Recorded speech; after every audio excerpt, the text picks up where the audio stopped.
26 अगस्त 2023 चंद्रयान 3 के विक्रम लैंडर ने चांद की सतह पर एक भूकंप एक्सपीरियंस किया, जिसे इसरो वालों ने खुद कंफर्म भी किया है। ऑल्सो इसरो ने ऐसे कई ट्वीट्स भी किए हैं जिसमें उन्होंने चंद्रयान 3 द्वारा hot plasma, sulphur, calcium, titanium और यहां तक कि ऑक्सीजन को भी डिटेक्ट होने की बात की है। अब ऐसे में अगर आप इसरो के ऑफिशियल साइट पर जाकर इन ऑब्जर्वेशंस के बारे में इन डिटेल पढ़ोगे तो यू विल सी कि इसरो ने एज सच इन सारे डिस्कवरीज का आप, मैं और हम जैसे आम लोगों के लाइफ में क्या सिग्निफिकेंस होने वाला है ये रिवील ही नहीं किया। मे बी बिकॉज उनके हिसाब से अभी ये काफी प्रीमेच्योर असेसमेंट है। बट डोंट वरी, इस वीडियो में चलो हम चंद्रयान 3 ने अब तक जितने भी डिस्कवरीज किए हैं उन सबके डॉट्स को कनेक्ट करके कुछ प्रैक्टिकल इन्फेरेंसेस ड्रॉ करने की कोशिश करेंगे। ऑल्सो चांद के साउथ पोल पर एक लूनर डे सिर्फ 14 दिनों का ही होता है और इसीलिए उसके बाद वहां पर रात हो जाएगी और चंद्रयान 3 सोलर एनर्जी ना मिलने की वजह से डीएक्टिवेट हो जाएगा। सो अब 10 दिन ऑलरेडी बीत चुके हैं, तो आई थिंक आपको भी हक होना चाहिए ये जानने का कि इन ऑब्जर्वेशंस का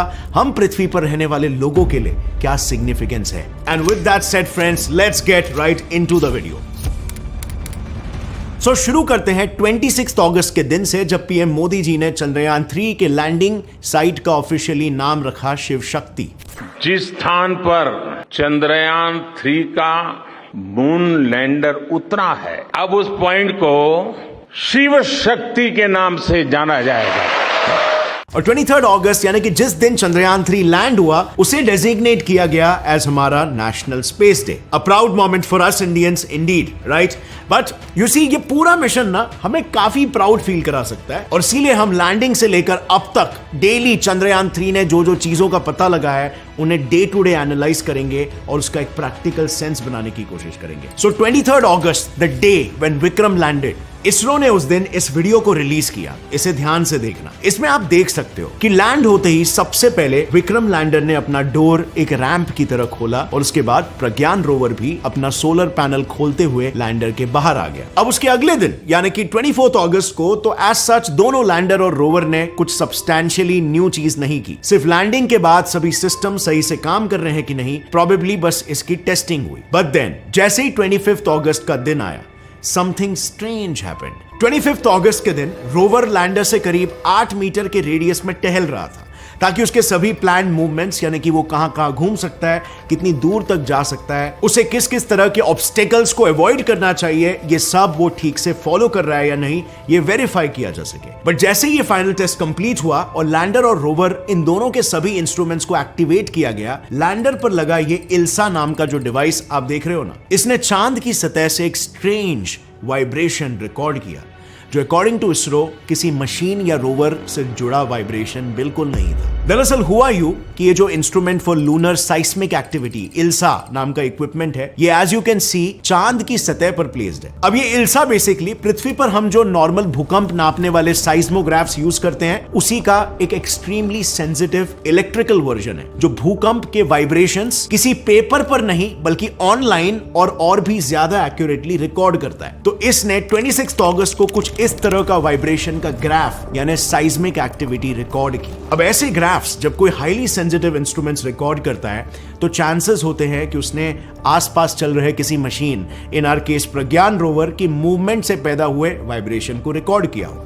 बट गेस व्हाट, ये है रोवर के मूवमेंट से पैदा हुए वाइब्रेशंस जो इल्सा ने 25 अगस्त यानी कि एक दिन पहले रिकॉर्ड किए थे। इससे क्लियरली ये पता चलता है कि रोवर के वाइब्रेशंस पॉजिटिव 0.019 यूनिट्स के अराउंड रिकॉर्ड होते हैं और कंटिन्यूअस है, जबकि इस वाले ग्राफ में वो माइनस 0.1185 यूनिट्स के अराउंड रिकॉर्ड हुए हैं और वो भी बस कुछ सेकेंड्स के लिए। यानी कि पॉसिबली मिशन शुरू होने के जस्ट 3 ही दिनों में चंद्रयान 3 ने ये पता लगा लिया कि चांद पर साइस्मिक एक्टिविटी यानी कि अर्थक्वेक्स या मोर स्पेसिफिकली मून क्वेक्स होते हैं। अब आई नो आपको लग रहा होगा कि इन एक्सट्रीमली छोटे मोटे मून क्वेक्स के बारे में जानकर हमें क्या ही मिलेगा, बट माइंड यू, यही detected moon quakes future missions के लिए एक इंपॉर्टेंट क्लू बन सकते हैं टू रिवील कि चांद कैसे बना था, चांद के इंटीरियर में क्या एक्टिविटी हो रही है, so on and so fourth. फिलहाल बढ़ते हैं 27 अगस्त 2023 के दिन की तरफ। इस दिन विक्रम लैंडर के दूसरे इंस्ट्रूमेंट यानी कि chest Chandra's surface thermophysical experiment ने मून के सॉइल का तापमान मेजर करना शुरू किया। बेसिकली चैस्ट एक किस्म का प्रोब या डिटेक्टर है जिस पर 10 अलग अलग थर्मल सेंसर्स लगे हुए हैं। ये सेंसर्स छोटे से छोटे टेम्परेचर वेरिएशन को डिटेक्ट करके उसे रिकॉर्ड करते हैं। ऐसे में इस प्रोब ने जब मून की सतह के नीचे 10 सेंटीमीटर तक पेनिट्रेट किया तो सरप्राइजिंगली उसे कुछ ऐसे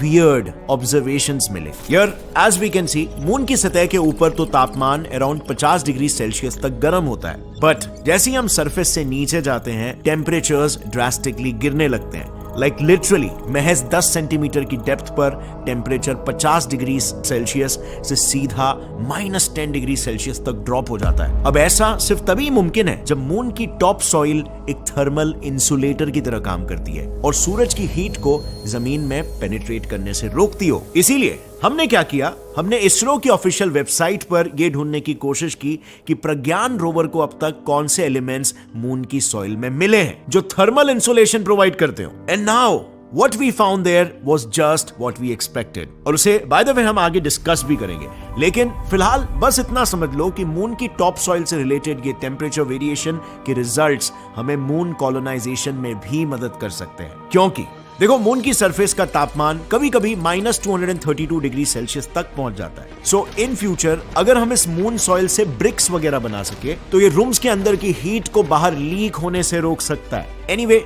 अब आते हैं 28 अगस्त पर जब इस बार प्रज्ञान रोवर ने अपने 2 हाईटेक इंस्ट्रूमेंट से मून की सॉइल की जांच शुरू की। 28 अगस्त 2023 को चंद्रयान 3 की लिब्स यानी लेजर इंड्यूस्ड ब्रेकडाउन स्पेक्ट्रोस्कोपी ने इसरो को यह इमेज भेजी जिसमें उसने aluminium, sulphur, calcium, iron, chromium, titanium, manganese, silicon और ऑक्सीजन जैसे एलिमेंट्स को लूनर सॉइल में डिटेक्ट किया। इतना ही नहीं, लिब्स के इन ऑब्जर्वेशंस को रोवर के दूसरे इंस्ट्रूमेंट APXS ने भी कंफर्म किया। अब दोनों ही इंस्ट्रूमेंट्स द्वारा इन एलिमेंट्स का कंफर्म होना इसीलिए सिग्निफिकेंट है क्योंकि भले ही दोनों भी इंस्ट्रूमेंट्स काम सेम करते हो पर उनके एलिमेंट डिटेक्ट करने के तरीके काफी अलग है। लिब्स उसमें मौजूद लेजर बीम को लूनर सॉइल के एक छोटे से हिस्से में फोकस करता है। इस बीम से वहां मौजूद लूनर सॉइल गर्म होकर प्लाज्मा का रूप ले लेता है। And since plasma basically solids, liquids and gases की तरह मैटर का 4th फंडामेंटल स्टेट है made up of ions and electrons, तो ये प्लाज्मा फिर से ठंडा होते समय लाइट एमिट करता है which is detected by libs. इसके बाद ये लिब्स उसमें लगे स्पेक्ट्रोमीटर की मदद से लाइट को एनालाइज करके उसमें मौजूद एलिमेंट्स की जानकारी लेता है। For context, her element, ion और मॉलिक्यूल एक स्पेसिफिक वेवलेंथ की लाइट एब्जॉर्ब करते हैं। सो एक स्पेक्ट्रोमीटर यही देखता है